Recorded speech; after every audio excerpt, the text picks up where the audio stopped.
Whitley, and we're doing our podcast with Scott Arden today, a young man that I've met through C-Suite Network, and we're both in the Hero Club.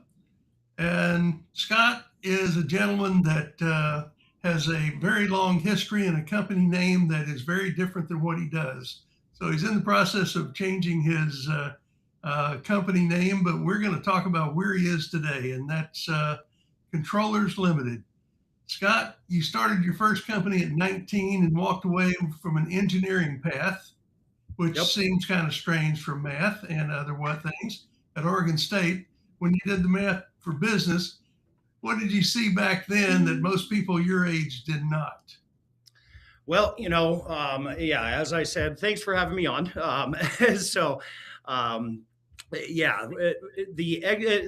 Going through the engineering schooling, I started that process. That's what I wanted to be when, I was a little kid. I wanted to be an architect. And so ultimately, as I was going through school, I started my first company. You remember when you would drive around the neighborhoods and you'd see those for sale signs on houses, and it would say, call this number to hear all about the properties. Well, I created that business and I eventually sold that business. And I realized that I could make more money in business than I could with architecture or engineering, because ultimately, coming fresh out as a new engineer, you're not going to be put on the best projects. You're going to have to intern and all of that. And so what I discovered was I was going to become a business engineer. So I learned everything that there was about the business. I read the 81,000 pages of tax code so that I could truly understand how to operate my business to the fullest. And then I went into another company that essentially the CEO brought me under his wing and said, okay, I'm going to teach you everything. So I had a lot of mentors during that time frame, and I discovered that business was really what I wanted to do.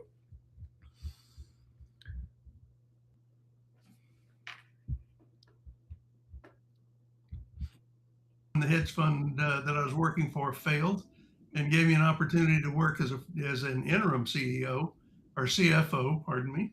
And then ultimately that transcended into a fractional CFO in about 2016. I'd never even heard the word before. But that means we do CFO work for several different companies and try to help them as opposed to one corporate situation. Right.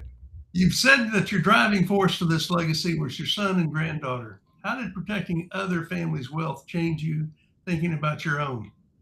Well, I think it was really more about, how I created a legacy for my son and my granddaughter, and it became my passion to teach other people how to do the exact same thing. So it's a little bit in reverse, if you will. That, like I said, I love working with business owners, investors, entrepreneurs, and giving them that aha moment, like, oh, I can really do that. There's a totally different way of doing things out there that most people don't know about. Absolutely. So it's that aha moment, that light bulb moment that really just, it resonates with me. It makes me feel good, and that I'm helping other families, other individuals achieve what I've put in place for my family.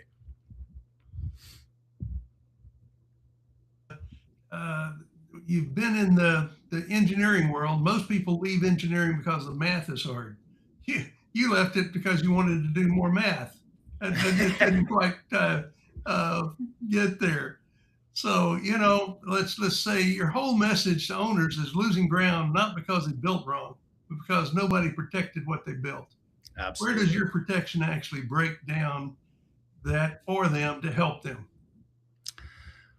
Where does it break down? Well, really what I want to understand is kind of that end vision, that end goal of what the client's looking for. Because, in nearly 30 years of doing this, in asking that same question, what does that end goal look like to you? I've never run across the same end vision. And so ultimately, how I work with my clients is to truly understand what that looks like to them, and then reverse engineer a strategy or a sequence in which to put maybe an entity in place. Maybe you have multiple different entities in place for tax savings, for asset protection.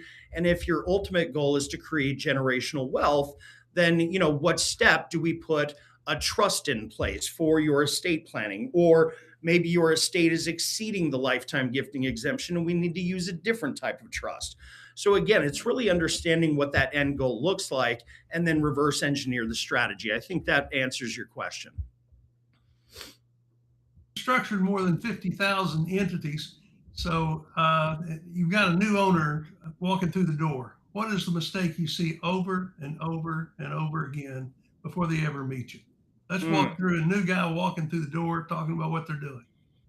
Well, okay. So what I've seen is, somebody wants to start a business. Maybe they just operate it as a sole proprietor. See, operating as a sole proprietor, you have no liability protection. You have really no tax benefits other than the 15 to 30 that you can show on a Schedule C.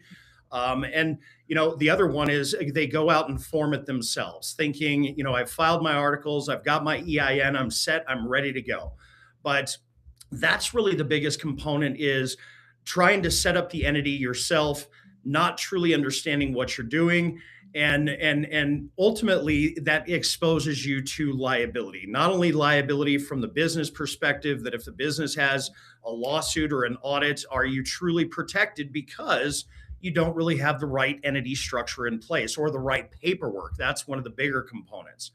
And a lot of people, they hear go form an LLC because it doesn't have the same compliance requirements that you do with a corporation. And so they go through and they're operating their business thinking they're protected, but then they encounter a liability or another issue, and the company doesn't provide them the protection. So I think that's really the biggest mistake. And then not having a team to help guide you is another huge mistake. You can't be the whole organizational chart. Boy, we understand that. As fractional CFOs, controllers, and accountants, when we go into a company, we find people that are not in the right seat, or no people at all, as you're mentioning. But because we work with 5 to 50 million revenue companies, they usually have a team, but that team doesn't necessarily have the same alignment as the owner. So Absolutely. that's our effort. We are integrators of EOS, Entrepreneur Operating System. So we want to get into the underbelly of that company to find out what they're doing, not doing, who's not doing, and capitalize on the ones that are doing. So that's literally how we get in to look at them. But I imagine if I understand, you've done over 50,000 entities that you've looked at. At this point, you've probably seen every way there is to do it wrong, and invented a few filing cabinets for them to hold. Yeah, definitely seen my fair share of wrong structures, of people, they'll go to one company that really doesn't understand, or maybe they understand some of the strategy, and then I have to unwind it to repurpose, replace what thing or what entities or what structures are in place. Yes. Well, give us an example of somebody that has come in, had some issues, you got involved, and what kind of recommendations you make for that company. Let's walk through a real life example, redacting the names of the company, but let's go for a success story. Yeah, absolutely. Well, okay, there's a couple different scenarios. We had a custom home builder. We'll just call him Mr. Smith. We had a custom home builder. He came to us after this situation happened, but he was a custom home builder in Wyoming, built a custom home for one of our ex-vice presidents. He had been incorporated for over 10 years, had a great CPA firm, and he received a notice of an audit. So, he had his nice corporate record book. Like I said, been in business for 10 years, but what he didn't do was maintain the corporate formalities, meaning the minutes and the resolutions and the annuals and the agreements and all of that. And one day, Mr. Smith received a notice of an audit. So feeling very confident that he had his corporate structure in place, he had one of the best or most prestigious financial or CPA firms. He walked into this audit feeling, like I said, very confident. And he sat down across the desk from the revenue agent, and the revenue agent said, "Let me see your corporate documentation." So he thought, okay, let me push the financials across the desk. The revenue agent pushed him back and said, "No, I want to see your corporate documentation." So again, having his corporate book, being incorporated for 10 years, The revenue agent opened the book and identified that Mr. Smith had not done any documentation past issuing himself an ownership certificate, making himself the president, secretary, and treasurer of the company. And so, again, 10 years of history with no documentation. So the revenue agent closed the book and said, pushed it back across the table and said, now, Mr. Smith, let me see your financials. So over the course of a 3-year audit, they had identified over $250,000 in deductions that Mr. Smith had taken as a corporation. But because he was not treating it as a corporation, the revenue agent said, I'm not going to either, which means you don't have all these deductibility options. So he ended up having a penalty on the taxes. They disallowed a lot of them, and they penalized him to the tune of 45%. So with that in mind, he then came to us and said, okay, what do I need to do? So what we helped him do was reconstruct. And I want to be very clear here is we never backdate records. Backdating is illegal. However, reconstruction from recollection and records is 100% permissible by the courts, the federal government, and the IRS. So what we did was we helped Mr. Smith get all of that documentation in place, brought everything up to a current status. And then over the course of the next 12 months, actually, he's been with us for now 4 or 5 years. Over the course of that time, we work with him on a monthly basis to identify the transactions. My team then creates all of the documentation for him. All he's got to do is sign it, put it inside the corporate book, and we make that an educational process. So, like I said, if he decided to take it over himself, hire an assistant to do it, or continue having my firm do it, at least he knew what needs to go in place and when. Plus, he's got a strategy team to help bounce different ideas off of. So fast forward, here we are. We got everything cleaned up. We've got his full structure in place now, which consists of about 7 different entities, including trusts. And so we've increased his profit margins by 20%. We've reduced the taxes and ultimately set up a strategy to protect the assets and create generational wealth. Well, that's outstanding. We do a lot of work in the M&A world, companies that are buying, selling, et cetera. And one of the first things that we do is ask for all the corporate records. Yep. We're also looking to see if the corporate records are current. If they're not, they have to be brought up current. And again, if they haven't been, they've got to create the documents now in memory and put them in there. Yep. And quite honestly, with all of our clients, we want them to keep their corporate documents and minutes up every year. And that should be one of the things when we close out year end, that all of our team makes sure that all of their teams do that. So that's an excellent example of something so simple as filling out the minutes, accepting the financials, accepting all the pieces of that. That is so simple, but in this case, it cost him a lot of money. Absolutely. Well, and a lot of people, they're like, well, I do my annual minutes. And I always ask them, are you doing your annual minutes as a memorialization of what happened over the last 12 months, or is it a forecast? And more often than not, I hear we memorialized what we did over the last 12 months. But an annual meeting is really a forecast of what you plan to do over the next 12 months. And then on or about the day in which the decision is made is when the minutes and the resolutions need to happen. So a lot of people get that mixed up.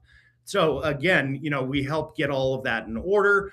And as you're talking about in the M&A space, what that does is it gives your buyer more confidence to step into a company, understanding what the history of the company is and being able to, move it forward. So 100% agree with you.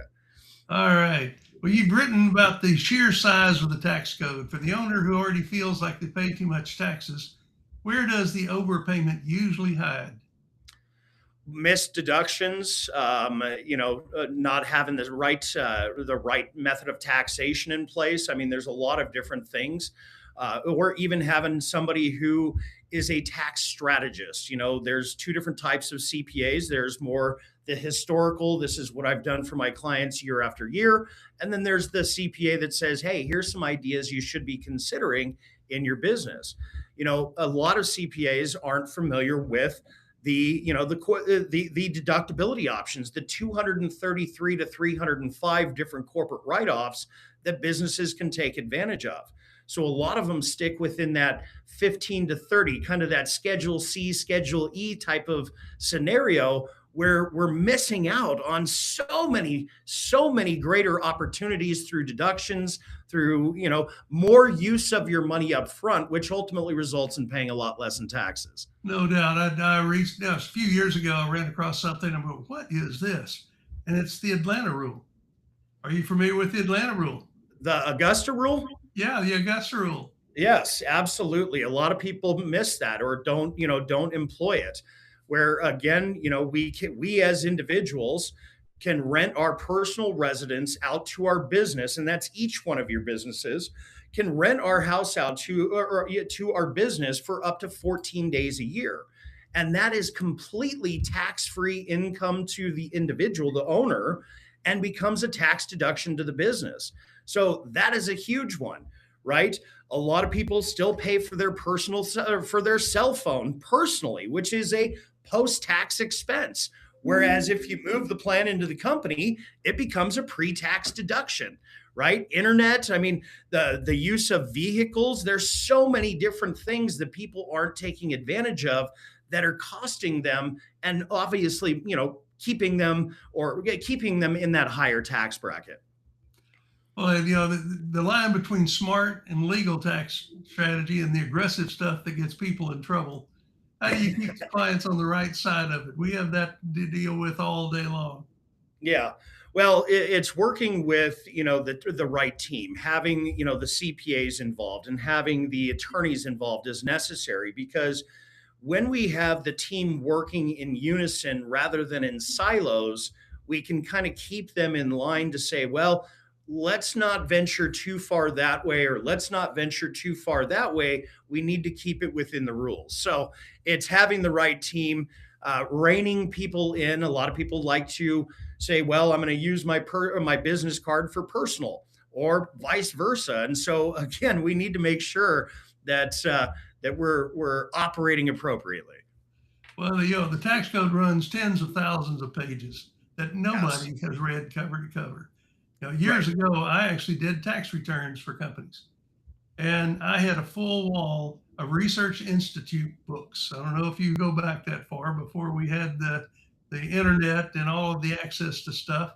And I had to do research out of those books, and drove me crazy. Finally sold that practice, said, I'm out of here, done, don't want to do that. But at least I have a general knowledge of tax rules. And I have a growing suspicion that the people that wrote those things don't even know what's in there themselves. They may have this one section and know nothing about anything else that's in there. Absolutely. All right. Walk the CEO through the difference between owning something in your own name and owning it under the right structure. What does a plaintiff's attorney actually see? So it goes back to, John D. Rockefeller in his final interview was asked, what was the secret to your financial success? And his response was, own nothing and control everything. Because if you own something, it can be taken from you. However, if you control it, you can do whatever you want with the asset without the fear of losing it. So again, having assets owned within entity structures not only protects the asset from you, the individual, and maybe you're a principal that has children, or children that drive. A lot of people don't even think about that. They always think insurance. We've got insurance, but insurance is a first line of defense. And so if somebody claims negligence or punitive damages, and negligence, let's just say, for instance, kids driving and texting, gets into an accident, hurts someone seriously, now insurance is put out of the, set aside. So it now falls through to the parent.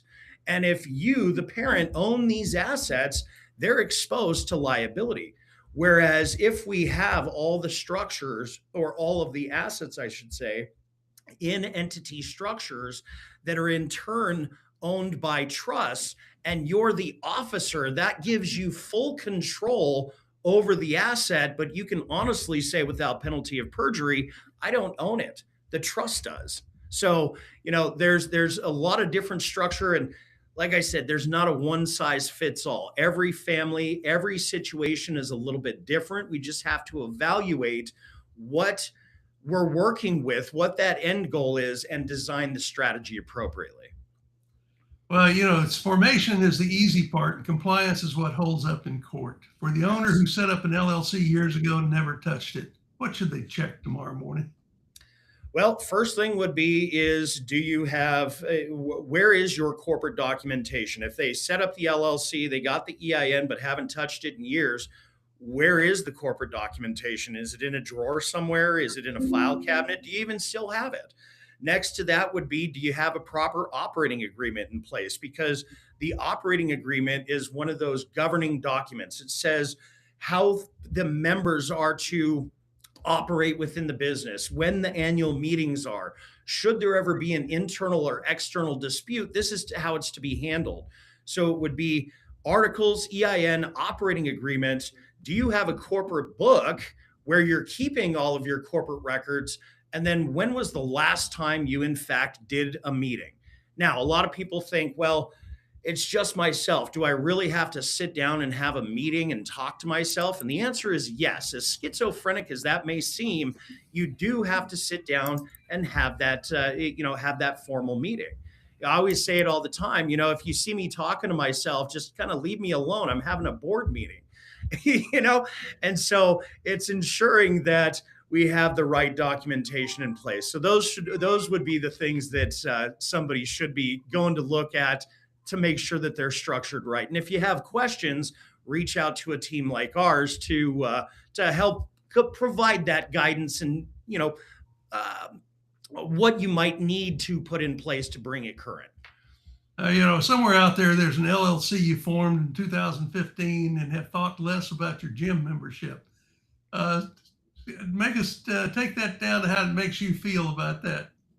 I think you just did. Let's carry on. If you just totally forget about it, let it sit, decide that you don't need to do anything, and that's by default. You don't think about anything you do need to do. Right. So if you put yourself in that position, and I know most people, they absolutely go to the LLC so they can get the tax pass-through benefits, and then they stop. There's not another thought given to their corporate records to protect themselves. But at the same time, what you talked about earlier, if that is an LLC, all that liability very quickly comes right back to you personally. Absolutely. So those are things to consider and how to deal with it. No, we don't like double taxation, but there are some benefits depending on what kind of product and service you sell. Absolutely. All right. Threat number 3. I'm sorry. Yeah. Go ahead. Go for it. Threat number 3 is probate. Most people think a will keeps them out of probate. You say the opposite. Explain that for the audience.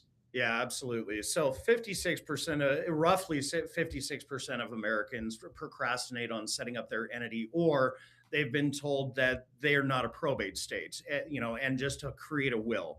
Well, here's the problem with just a will. And first, let me clarify, every state is a probate state. But here's the problem with a will. A will is contestable. It opens, so a will go through the probate process, and the probate process essentially opens the estate to the general public. So again, it is contestable, meaning that if the beneficiaries don't agree with what they're getting, they can contest the will, and that elongates probate. Maybe somebody from 20 years ago saw that, in the public records that you passed away, and they said, oh, well, Scott said he was going to leave me this. They can contest the courts, to get a stake in the estate. So like I said, a will go through probate. A will is contestable. Probate lasts anywhere between 1 to 4 years, and depending upon if there is contest, could be drug out. And I've seen in various different scenarios, but one specific scenario, 34 years in probate. So by the time probate gets settled, after all of the arguments and the fees that you're paying to the attorneys and to the courts, that estate is being diminished by 50 to 55% of its value. So in order to avoid contest, to avoid probate, every single person needs to have a comprehensive estate plan put in place. A comprehensive estate plan consists of a durable power of attorney for healthcare and advance directive, durable power of attorney for assets, your living will, so what you can do with the assets while you're alive, your last will and testament and pour over will, which basically says this is how I want the assets to be distributed. But the trust agreement is what is absolutely necessary to bypass the probate process. Now, keep in mind, upon a person's passing, a probate case is open. However, if you have this comprehensive estate plan in place, it will it'll speed that process up and again avoid the probate process. It will doesn't 100% avoid it. A probate case will still open, but as long as you have the documentation in place and can prove it, then everything is smooth sailing from there. And I would say that it goes for the simplest situation. I had a friend that passed away and had responsible for his will, responsible for probate, had to go through that, and he did not own a business. Right. It just had to go through court, had to be done. He owned some property, had to be distributed. And before any distributions could happen, had to go there. Now multiply that by some multiplier for an LLC and then for a corporation.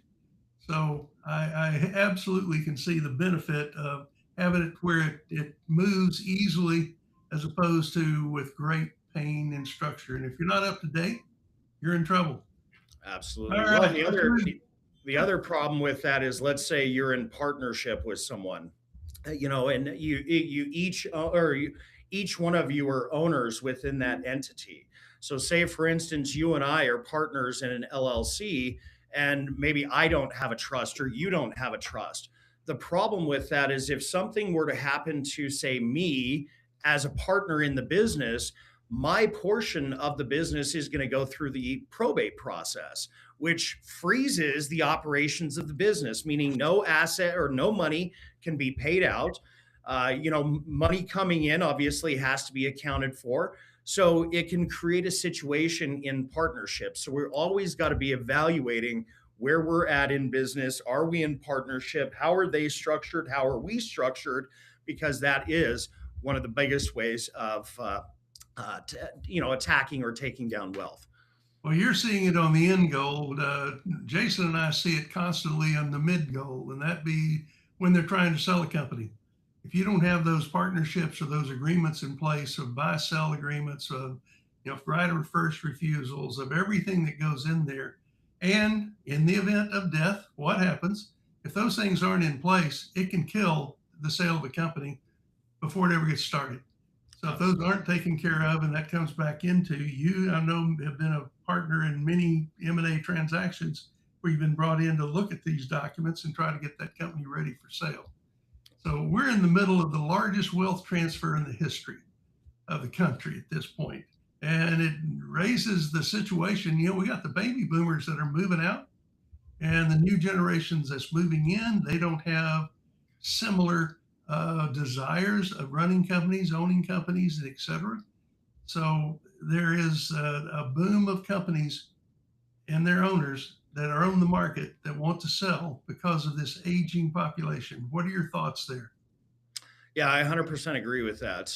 There are a lot of people who want to, get out. They want to retire. They want their freedom. And so, there are a lot of businesses that are being sold, whether they're in the financial services industry or what have you. A lot of people, they just want to get out, but they also want to provide a good book of business. And so, again, making sure that everything is structured appropriately, as we talked about previously, having all of that documentation in place gives your buyer more confidence in, taking over, acquiring that company. Because again, it gives that chronological history of what's happened in the company over that period of time. Well, for the owner that's been meaning to get this done for years, what is the cost of one more year of waiting? Well, it could be hundreds of thousands of dollars. It could be the potential loss of assets due to a liability, a lawsuit situation, an audit. So I mean, those are the huge components. Plus, somebody might not want to buy the business if there's no documentation in place. So it can be a lot of different scenarios, the loss of hundreds of thousands, if not millions. Yeah, I mean, I could go on and on, but those would be the biggest ones right there. Absolutely. And, the largest wealth transfer in history is coming. I've been meaning to get to it. Not so. How far, as I know, recognized estate plan? How quickly can you get with a company, obtain the information, get them into an estate plan, and then build it out? What would you say a normal company, in the 5 to 50 million range or larger, to get this taken care of? How long of a time frame? And I know that's requiring that the owner is willing to get all the information to you at Well, once and quickly. there is that, yes. So, obviously, in helping reconstruct, we've got to go back and we've got to find dates of transactions. We've got to find who the transactions were with, what the transaction was. So, some people, they have it right at their fingertips. They can get it done fairly quickly and get us the information.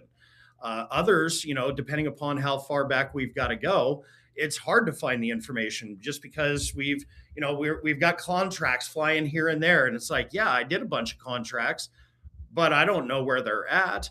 So that from that perspective, the cleanup, it can take a couple months, depending upon the availability of the information. My team is very quick on getting the documents created, but we need to have the data to do so. We can't just pull it out of thin air. And as it relates to a trust, the standard time frame for the formation of a trust is anywhere between 30 to 45 days. But it goes back to, nobody likes to talk or think about their own mortality. And so in filling out an intake packet that is 20 pages, we've got clients that I'm still waiting on a year later to get them back to me. So I understand that. We tend to have that with clients that want to come on board, and we get in there and they don't have they're not reconciled for the last 6 months. They're just the myriad of issues that you run into with every company. Right. All right, here's a lightning round. One structure every business owner should have and usually does not. One business structure. Well, I wouldn't say it's a business structure. I would say it's a trust. Yeah, well, then I was saying one structure that every business owner should have, not that the business should have. One trust? Yeah, I was saying a trust. Now, would you say an irrevocable or revocable trust? A revocable trust, a revocable living trust. Not everybody needs an irrevocable trust.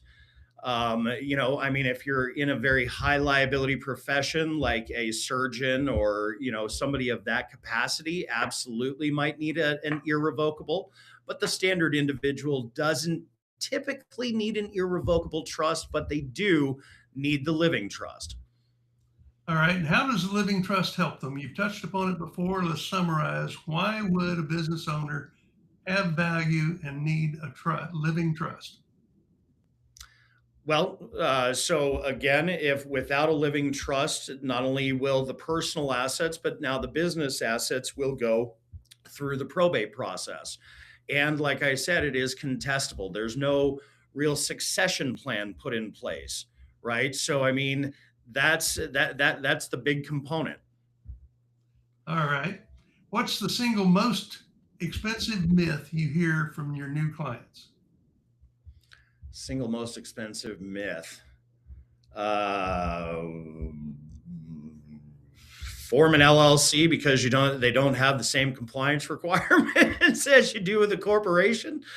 All right, that probably is true. And I see on Facebook, LinkedIn, start your LLC today and know all the benefits of why you want an LLC versus a corporation. So it's being sold heavily out there without the caveats. Well, absolutely. And here's the thing is you're not getting any guidance when you do that. It might not be the right fit for your business. Maybe what you do has licensing requirements. And so again, is that standard LLC going to be the best for you? Or do you need a PLLC or do you need an S Corp? Right. So there's not a lot of guidance when you try and go do that yourself. That's why it's critical to have a team to provide that guidance moving forward. Okay, what's the best advice for a 35-year-old just starting to build something worth protecting? Start. I think that's the biggest is just, don't keep it as an idea. Do it. Take action. Make that jump. Yes, you're going to get some bumps. You're going to get some bruises. You're going to learn along the way, but just get started. And don't start it out as a sole proprietor. If you truly want to build a solid, profitable business, you've got to start it out right. And that is building that solid foundation in which you're going to build your infrastructure on top of. What's the best advice for a 65-year-old who's built it and has no plan to pass it on? Well, we should start strategizing. Don't just leave it the way that it is. We need to be thinking about other options. Do you want to sell it? Do you want to create a succession plan? What is the goal? That's one of the things I always ask people. When you're building this business, what is the goal? Is it to build a lifestyle business? Is it to pass it on to the next generation? Or is it building it to exit? And so, based upon that, understanding those core things, we can identify the right structure. Well, even a lifestyle business is the estate that's going to take care of the lifestyle in case the owner passes or Correct. is incapacitated, whatever that might be. So I tend to think that it has to have the same kind of protections, if not more, because it's usually not as well structured. Probably be an understatement. Absolutely. So, all right. One sentence. What does keeping what you earned actually come down to? Well, there's wealth creation and wealth preservation. Wealth preservation, I believe, is keeping everything that you make. I agree with that. All right. Taxes, lawsuits, and probate do not care how hard you work. Structure is the only thing that does. Do you agree? I 100% agree. All right. These are optional asides to keep the light hour on this heavy subject matter. What do you think of this as a total? And what would be your final comment before we turn it over to Jason to ask some questions? Jason, obviously, from prior conversations. He's the president of C-Suite Support and helps me in our business day to day. So what's your summarization of what are the three threats and what do they need to be done? So the three threats are taxes, lawsuits, and probate. Those are going to be the three threats. So again, ensuring that you have the right structure in place to take advantage of all of the tax deductibility options. Again, having the right structure in place to protect the assets or multiple entities in place to protect the assets, because true asset protection cannot be achieved by one entity, it's multiple. And then having a trust put in place to avoid the probate process. All right. Well, Jason, I'm going to open the window here. And what questions do you have of Scott in taking care of your clients that you maintain for C-Suite Support? Yeah. So, Scott, good to see you again. Great to see you. We talked last time, but he couldn't hardly hear or see me. So we'll try it. Well, hopefully it'll work better this time. But what are you seeing in the culture? Seems to be a shift where everyone, especially business owners, are wanting, they're wanting everything now, the money, the success. And you've talked about the fact that they, either don't do what they should do, forget to do it, or give them bad advice. What are you seeing in the last maybe 6 months to a year that a trend or something that might have caught you off guard, or and not with what you do, but what you're seeing business owners not doing? Well, there's a lot, Paul kind of talked about it. There's a lot of information out there on a lot of social media channels about different types of trusts that, the business owners like, oh my gosh, that's everything I've been looking for. And really, those types of trusts are highly scrutinized. They're being taken down by, the Internal Revenue Service and the courts and all of that. Like I said, there's a lot of gurus talking about them, or so-called gurus. And so I think that's one of the biggest ones is, they get hyper-focused, yes, because you want to save taxes, you want to protect assets, but using those types of trusts that are outside of the corporate tax code can be very dicey, or, basically inviting an audit. And if it sounds too good to be true, it usually is. Yeah. So we see that a lot with our business. I think the first thing we do when we go in is we try to make sure that they have an exit strategy and have thought through the exit planning. A lot of times Obviously, they haven't. Um, and then the first thing they always say is, "Well, I'm fine. Nothing. I should be good. Nothing's going to happen. Knock on wood." But you never know what tomorrow's going to bring. So, what do you do to twist someone's arm, or what do you say to get them to really think through that bad decision? Well, I think really it's just working with them and kind of exploring the different opportunity, the different options. Like if we don't do this, this is the potential outcome. If we do this, we can avoid this outcome.